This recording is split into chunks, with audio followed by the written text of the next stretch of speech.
كتعاني من الكحة المزمنة والسعال الحاد، عندك ضيق في التنفس، عييتي ما تشربي في الأدوية حتى شي دواء ما زول لك الكحة المزمنة والسعال الحاد، ضيق التنفس، البرد، الزكام، كتعاني من نزلات البرد الحادة.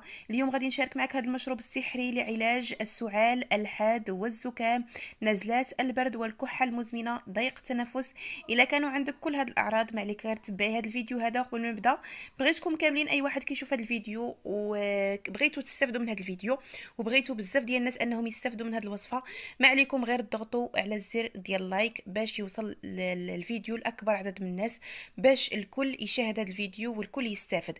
اللايك راه ما كنتخلصوش عليه، راه ماشي كنقول لكم ديروا لايك لان غادي نتخلص ولا شي حاجه، بالعكس اللايك غير كيخلي الفيديو انه يوصل لاكبر عدد من الناس وحنا ما كنتخلصوش على اللايكات. صافي هنا كيف ما كتلاحظوا معايا كناخذ واحد الكاسرونه. اول مكون غادي نشارك معكم الان اللي هو اللويزه. هاد العشبه هادي ديال اللويزه زوينه بزاف بزاف لنزلات البرد، خصوصا لضيق التنفس. بالنسبه للناس اللي عندهم الزكام، السعال الحاد، عندهم ضيق التنفس. ايضا بالنسبه للناس حتى هما اللي عندهم الزكام، كتضيفي تقريبا هنا واحد الكميه ديال ملعقتان كبيرتان من العشبه ديال اللويزه او هاد النبته هادي. غادية نضيف ليها عود واحد من القرفة.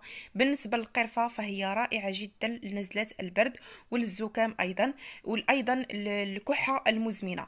كنضيف هذا العود من القرفة مع هاد اللويزة هذه اللي عندي كيف ما كتشاهدوا معايا بهذا الشكل هذا.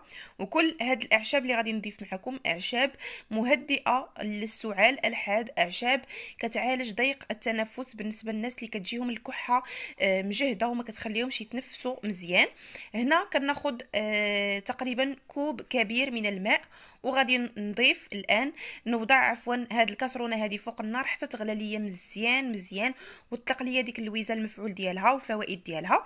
في هاد الاثناء كناخد هنايا تقريبا لفته تكون صغيره، كنقوم بالتقشير ديالها بهذا الشكل هذا كيف ما كتشاهدوا معايا.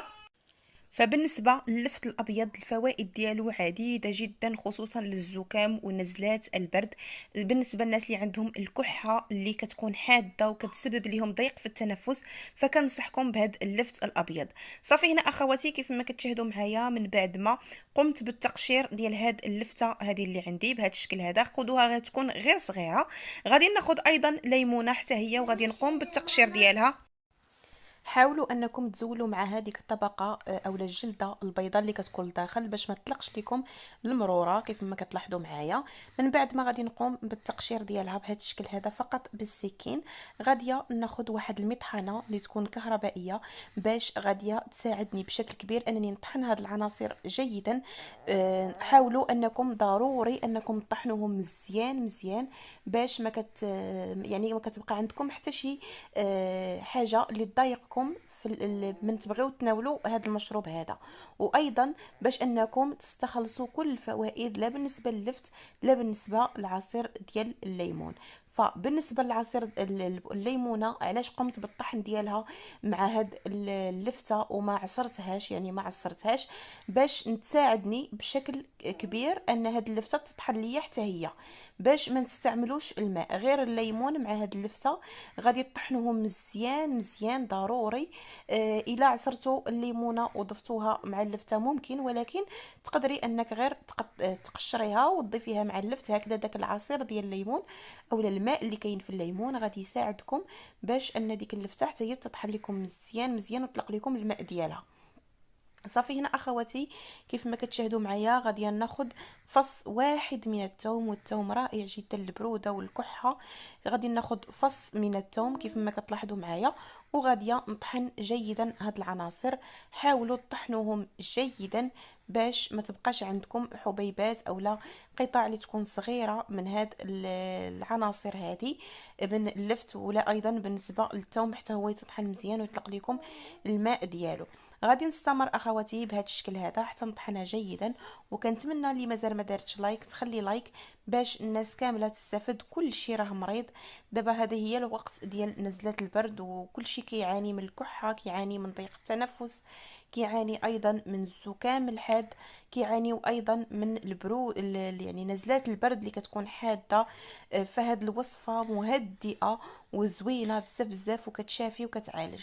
صافي هنا اخواتي من بعد ما طحنت جيدا هاد العناصر اللي عندي، فغاديه ندوز باش انني نضعها في واحد الزلافه باش تسهل عليا، باش من نبغي نصفيها ما تجينيش يعني ثقيله هاد المطحنه هادي. صافي هنا اخواتي من بعد ما طلقوا لي الماء ديالهم كيف ما كتلاحظوا معايا بهذا الشكل هذا، غادي ناخذ كميه بكميه من هاد العناصر هادي، وغادي نصفيها مزيان مزيان كيف ما كتشاهدوا معايا. كيكون فيها ماء تبارك الله كتير، حاولوا انكم تصفيوها مزيان مزيان، وداك اللفت حتى هو كيطلق لكم الماء ديالو كيكون ابيض كيف ما كتلاحظوا معايا بهذا الشكل هذا. صافي غادي نستمر باش نكمل معكم التتمه ديال الوصفه. في هذا الاثناء ديك اللويزه اللي ضفت راها كتكون غلات ليا مزيان حتى كتطلق لكم ديك اللويزه مزيان مزيان في داك الماء اللي ضفناه ليها في ديك الكاسرونه. صافي الان غادي ندوز نطفي عليهم لانهم صافي راهم طابوا، وغادي نرجع معكم ان شاء الله. صافي هنا اخواتي كيف ما كتشاهدوا معايا غادي ناخذ واحد الكاس ومصفات كيف ما كتلاحظوا معايا، نفس المصفات اللي قمت بالتصفيه ديال العناصر ديال اللفت والحامض اولا الليمون. كناخذ نصف الكميه من داك اللويزه اللي حضرت في الكاسرونه، وغاديه نضيف ليها تقريبا واحد 3 ملاعق كبيره من هاد المحلول هذا اللي حضرت معكم. راه زوينه بزاف بزاف هاد الوصفه.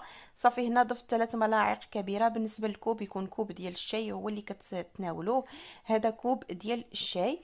صافي هنا غادي نكمل نملأ الكوب اللي عندي باللويزه والقرفه. صافي هنا اخواتي المشروب ديالي هو هذا. كتضيفي 3 المعالق كبار لداك المحلول اللي حضرنا ديال اللويزه، كتضيفي له 3 المعالق كبار من داك اللفت والليمون والثوم حتى هو. صافي هنا اخواتي كيف ما كتلاحظوا معايا بالنسبه للتحليه ديال المشروب كنضيف ملعقه من العسل الطبيعي، او تقدروا تضيفوا السكر. الناس اللي ما عندهمش العسل الطبيعي ممكن انهم يديروا السكر، هذا فقط للتحليه ديال المشروب لا غير، يعني باش تقدروا انكم تناولوه.